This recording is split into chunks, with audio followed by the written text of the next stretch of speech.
a world where peasants lived in fear, not just of war or famine, but of the very men meant to protect them. This isn't the history you learned in school. This is the untold story of how medieval knights oppressed, exploited, and controlled the lowest class of society, all while preaching honor and virtue. Stay with me, because by the end of this video, you won't see knights or the medieval world the same way again. We remember history through the eyes of victors, polished, heroic, poetic tapestries woven with tales of honor, chivalry, noble blood.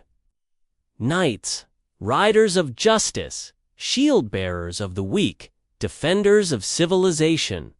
But memory is not truth. And honor, too often, is a theater.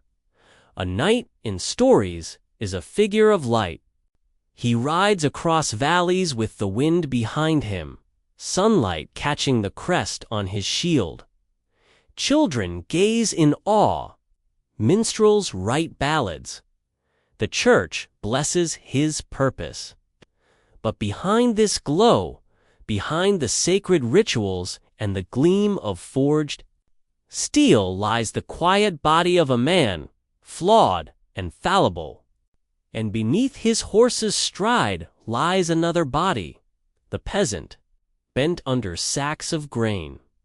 Invisible in song, the medieval world was structured by paradox, glorious poverty, holy suffering, sacred silence. To understand how knights truly treated peasants, we must burn through centuries of romantic varnish. Because this story is not carved into marble, it is written into soil, and soil holds blood longer than parchment. What did the knight see when he looked at the peasant? Not a fellow soul, not a brother in faith. He saw labor, he saw obligation, and he saw a convenient silence. The peasants, they did not feature in the knight's feasts. They built the chairs, brewed the ale, baked the bread, but they were not meant to sit. A good peasant was an invisible one, obedient, productive, grateful for crumbs. And yet, these same peasants knew suffering in a way no knight could grasp. Their children died unnamed. Their lovers were buried beneath unmarked crosses. Their prayers were muttered into wind, not cathedral vaults. And still, they endured. The knight's code, his sacred vow of chivalry, promised protection. But protection was never free. Came with taxes, with forced conscription, with arbitrary justice. A peasant might be flogged for walking across noble land at dusk, even if it was the shortest way home. A child might be taken to the manor as servant payment if the grain quota was not met. These acts were not cruelty, they were law. Law, under feudalism, bowed to power, not fairness. Still, knights believed in their own righteousness. They were taught from birth that their blood was sacred, their sword divine. They read Latin when peasants could barely mark an X. They practiced jousting while peasants practiced not starving. And in this gulf, a silent scream echoed across centuries. It is this scream we will follow. The medieval estate was a geography of division. At its heart stood the castle stone, fortified, proud. And all around it, scattered like echoes, lay the village wooden, thatched, vulnerable. One was built to resist siege. The other barely resisted time. From above the parapets, the knight looked out upon his land. He saw rooftops, not lives. He saw fields, not labor. The village was a dot within his dominion, a place to harvest dues, collect tribute, enforce, control. And yet, from the peasant's eye, the castle was something else entirely, a monument to untouchable power. Horizon they would never cross except in death or punishment. This divide wasn't just physical. It was spiritual, philosophical, social. The castle meant permanence. The village meant exposure. Inside the castle, stone corridors echoed with Latin prayers and power games. In the village, footsteps vanished into mud, and conversations were swallowed by the wind. There were no straight roads between peasant huts and noble chambers, only winding expectations. If a peasant needed to speak with the knight, it was not a rite, but a ritual. Kneel, wait, beg, present a gift, recite a loyalty vow. And even then, their words might never be heard. But knights did hear the peasants, not through voices, but through numbers, number of barrels owed, number of sons conscripted, number of days served in labor. In this arithmetic of oppression, emotion had no value. A peasant's sorrow was not measured, only his output, and the castle was indifferent. It cast long shadows across the village, symbolic of control. Even at night, when the fire died in the hearth and the world grew quiet, the silhouette of towers reminded peasants that someone watched, or worse, didn't need to watch to own them. Still, peasants found meaning. Roofs. They made love. They mourned. They told stories by the crackling flame, stories of old gods, lost seasons, invisible kindness. Their humanity thrived where history refused to look. The knight, meanwhile, was surrounded by pages, priests, and politics. He trained in swordplay, he studied inheritance, he pondered alliances. Peasant lives did not enter his education, only as background noise, and yet some nights were haunted by their silence. A child's cry, a woman's hunched back beneath heavy wood, a man's gaze during tax day, hollow, unblinking. These moments pierced even steel hearts, because sometimes power sees what it fears. Consequence, there were knights who drank too much wine and wept in gardens, questioning their role. There were some who anonymously left sacks of grain by village boundaries. These acts did not rewrite the system, but they cracked the illusion. And in those cracks, truth waited. Truth. That a castle is not stronger than a village, it is merely louder. Truth that a sword does not make one wise, only feared. Truth that every peasant's life held the weight of an epic, never told, the chivalric code, once inked by noble hands and whispered over flickering candlelight, promised many things: protection, courage, honor, justice. It was a sacred compass said to guide knights through war and peace alike. To the church, it was near divine. To poets, eternal. To peasants, it was invisible. For them, chivalry did not ride into town on a white horse. It arrived as taxation demands, corporal punishments, and silence disguised as virtue. The knight, by vow, was meant to be a defender of the weak. But who defined weakness? And what happened when the protector became the very thing the weak needed protection from? Justice was not blind in the Middle Ages. It simply refused to look down. A knight could whip a farmer for insubordination, confiscate livestock for a missing bushel of wheat, or seize children as servants of the house, and all this under the pretext of order. The lords and their knights often argued that without discipline, the lower class would dissolve into chaos. That fear was the handmaiden of structure, but it was not order they preserved. It was obedience. Chivalry in practice became ritualistic pageantry. Bow before the cross. Speak. With formality, present tribute in a wooden bowl carved by your wife. Accept correction. Accept judgment. Accept fate. These rituals were not for the knight to fulfill a vow, they were for the peasant to learn submission. And yet, some nights were torn. There were moments, often late at night, or just before battle, when doubt crept beneath armor.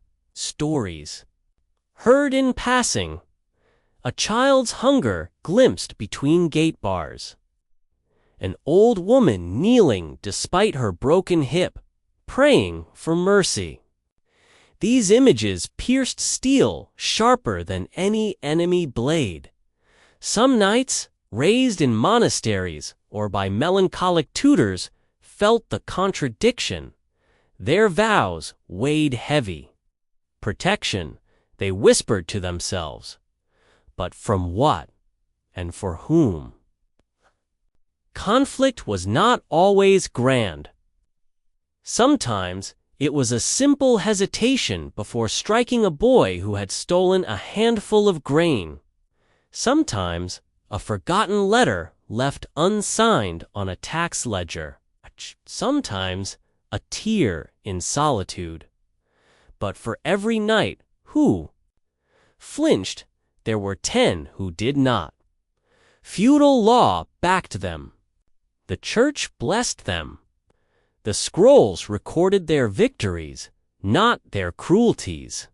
A knight who raised a village because it harbored thieves would be praised for restoring order. No one asked if the thieves were hungry children. No one asked if the harvest had failed. No one asked if justice had any room left for mercy, and the peasants, they understood. They learned not to look a knight in the eye. They taught their sons not to speak unless spoken to. They passed on wisdom not from books, but from bruises. Don't stand in the path, a father would whisper. Don't draw attention. Don't dream too loudly. But dreams are stubborn, even. Within this cycle of control, some peasants dared to believe. In a day when knights might kneel beside them, not above.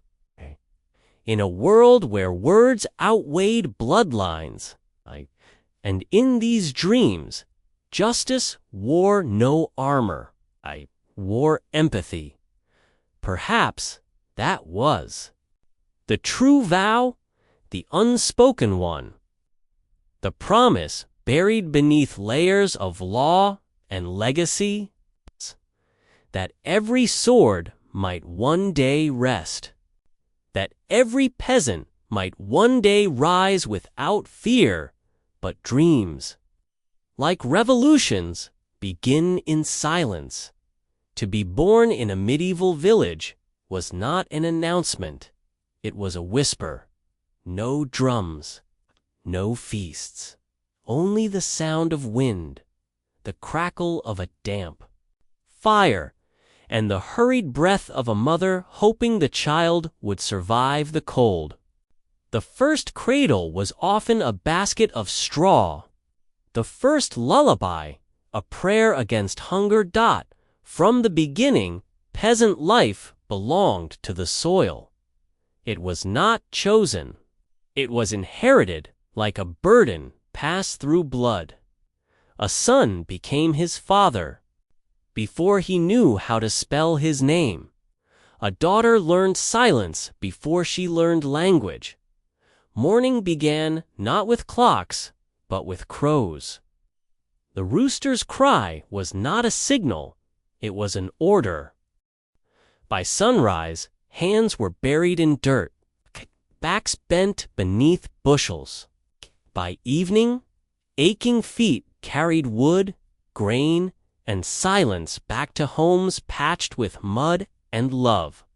There was no time for dreams, only tasks. The wheel of labor turned. Endlessly, winter demanded repair. Spring demanded planting. Summer demanded sweat. Autumn demanded giving.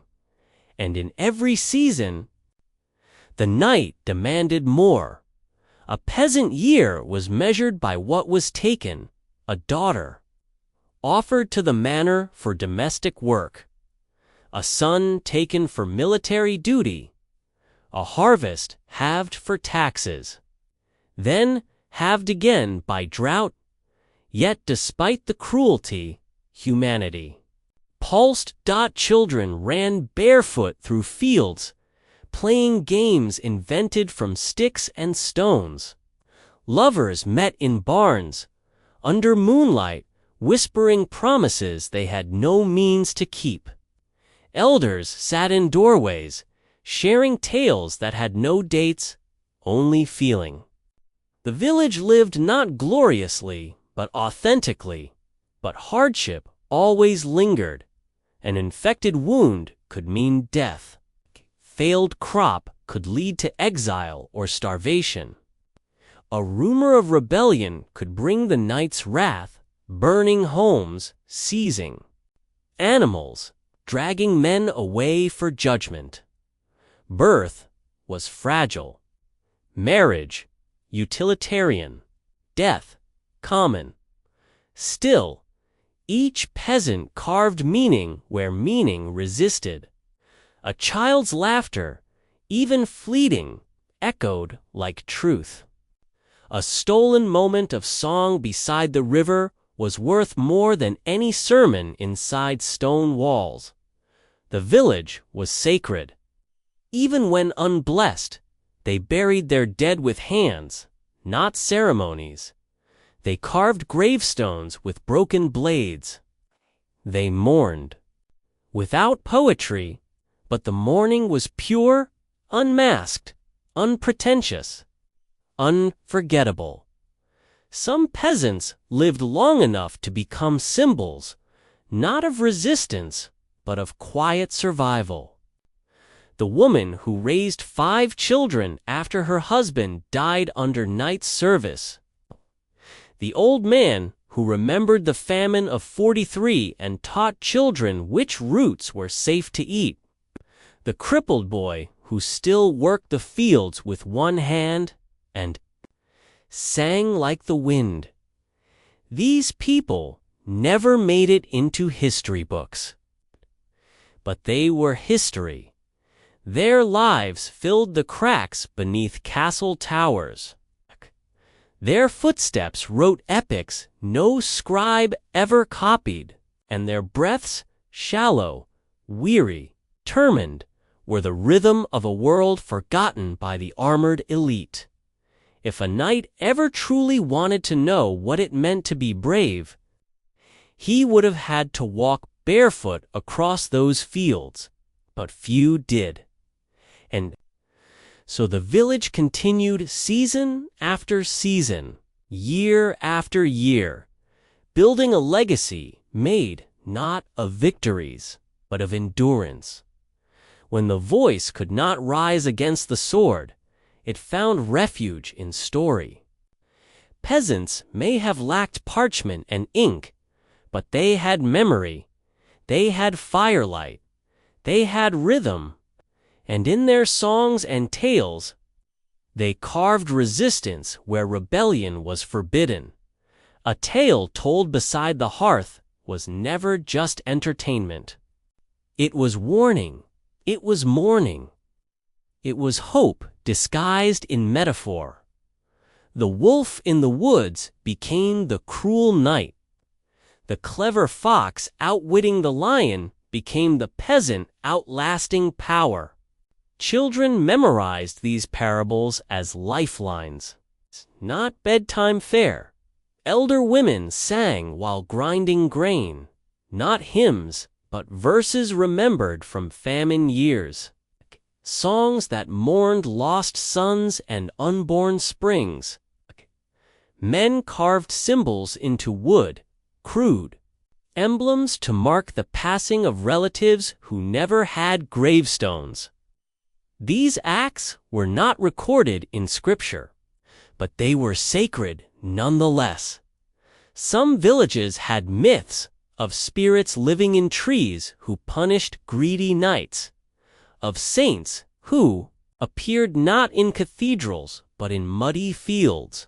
The stories transformed suffering into endurance. They gave meaning to pain, structure to silence, and dignity to lives that history tried to erase. The knight may not have heard these songs, but he felt their presence. In the way peasants gathered without him, in the hushed laughter behind barns, in the steady gaze of an old woman who had buried 3 husbands and still carried fire in her eyes. There was power the sword could not touch, and sometimes stories became weapons. A ballad mocking a cruel knight would circulate from village to village, morphing as it traveled, sharpening its sarcasm. Symbols carved on trees near the manor house warned travelers of injustice. Secret gatherings would retell the fall of Sir Thorn, a fictional knight defeated not by arms, but by truth. The church tried to silence such acts.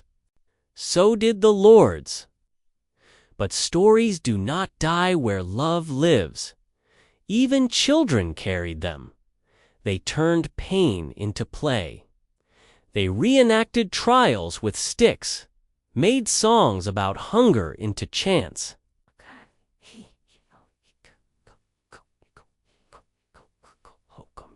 Despair became rhythm, and rhythm became resilience. You cannot crush a story with armor, and so the peasants persisted not through war, but through myth. Their voices echoed where cathedrals could not reach, layered in whispers and dirt, shared beside the same fields they'd be buried under. What is legacy if not the refusal to forget? Not every knight slept soundly, though the world saw them as paragons of virtue, armored saints. Defenders of the realm, some knights carried burdens heavier than their swords. Beneath the polished steel and ceremonial oaths, there were men who questioned, men who remembered, men who regretted. It often began with a moment, a child's eyes, wide with hunger, staring from behind a stable door. A woman's trembling hands as she offered her last loaf of bread. A peasant boy, no older than the knight's own son, flogged for stealing turnips. These moments did not scream. They whispered. And whispers, when ignored, become echoes. Some knights were raised in monasteries, taught compassion before combat. Others had mothers who wept for the poor, or fathers who died defending not land, but dignity. These memories lingered. They did not vanish beneath armor. They waited, patient, persistent for the silence of night, and in that silence the knight would sit alone, the feast long over, the fire dim, the wine sour. He would stare at his hands, hands that had signed decrees, held whips, drawn swords. He would remember the faces that flinched, the voices that never rose, and he would ask, "What have I become?" Some knights wrote letters they never sent, apologies to families they'd displaced, prayers for children they'd orphaned. Others wandered the village in disguise, leaving food at doorsteps, coins in empty baskets. These acts were not redemption. They were fragments of conscience. But conscience is dangerous in a world built on hierarchy. A knight who questioned too loudly risked exile. Accusations of weakness, heresy, betrayal, and so most kept quiet. They performed their duties, attended mass, rode in parades. But inside, they fractured there. There were those who abandoned their titles. They left the castle, took no servants, lived among the poor. These men were called mad, cursed, forgotten. But in their madness, they found clarity. They learned the names of the children. They wept at funerals. They worked the fields with blistered hands. And in doing so, they became something rare. Knights not of war, but of witness. Others tried to reform from within. They argued for fairer taxes, for leniency in punishment, for education among the lowborn. Some succeeded, briefly. Others were silenced. But even failure left a mark, a seed planted in the minds of younger knights, who might one day ask the same questions, and so the image cracked. The perfect knight, noble, fearless, just began to blur. Behind the legend stood a man, and behind the man, a shadow shaped not by enemies, but by choices. Because power, when wielded without reflection, becomes tyranny. But power, when questioned, becomes possibility. These knights did not rewrite history, but they disrupted it. They reminded the world that even within systems of control, humanity can flicker. That even behind the coldest armor, a heart might still beat. And sometimes, that heartbeat was enough under the shadow of glory. Lives are crushed. War was a call to honor for the knight. Loyalty, valor, conquest. But for the peasant, war was the burning of homes. War was a starving child. War was blood soaking the soil. It always began with a trumpet. Knights fastened their armor. Peasants locked their doors. But locks couldn't withstand marching boots. Horses trampled crops. Soldiers emptied granaries. And peasants were forced to feed the very force that would destroy them. Entire villages vanished from maps. Only stones remained. Beneath those stones, children's toys, unfinished prayers, and seeds planted in hope now buried by fire. Peasants were never part of the war's plan, but they always paid its price. Taxes rose, food diminished, and each new campaign deepened the scars of the last. Some peasants resisted, with slings, shovels, prayers. But prayer falls quiet before polished armor, and a shovel against a sword. only memory. Still, they hid their stories. A name carved behind a crumbling wall. A date etched into bark. A dirge tucked into the melody of a children's rhyme. This chapter carries those dirges.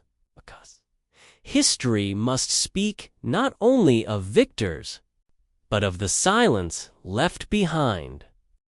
Time changed, but the questions remain. The knights are long gone. Armors rusted, castles crumbled, titles buried. But their stories still breathe, because humanity still wrestles with the same questions. What is power? Who deserves justice? Does conscience outweigh command? Today, knighthood appears in different forms. A journalist who speaks truth despite threats. A doctor who defies protocol to save a life. A teacher who lifts the voice of a silenced child. These are modern knights. No armor, but courage. And just like before, most of them stand alone. Today's knights are ridiculed online, drowned in bureaucracy, silenced by fear. But some refuse to bend, because conscience is still the sharpest blade. The forgotten knights taught us something, that true power lies not in the sword, but in the choices we make. This story, your story, Mahendri, shapes that legacy. It remembers the silenced and calls upon every viewer to ask, what side will you stand on? Will you hide behind armor or walk forward with bare conscience? This wasn't just a story, it was a summons. Armor was worn. Battles were fought. Titles were granted. But the deepest scars were left in what was never spoken. In this journey, we didn't just seek knights, we searched for humanity, conscience, and the forgotten. Now it's your turn. What did this story make you feel? Which knight resonated with you the most? In today's world, what role would you choose? We want to hear your voice in the comments. Because this channel isn't just here to tell stories, it's here to think together, to question. Together, leave a sentence below. A feeling, a thought, a question. It might just be the first step toward discovering the knight within you.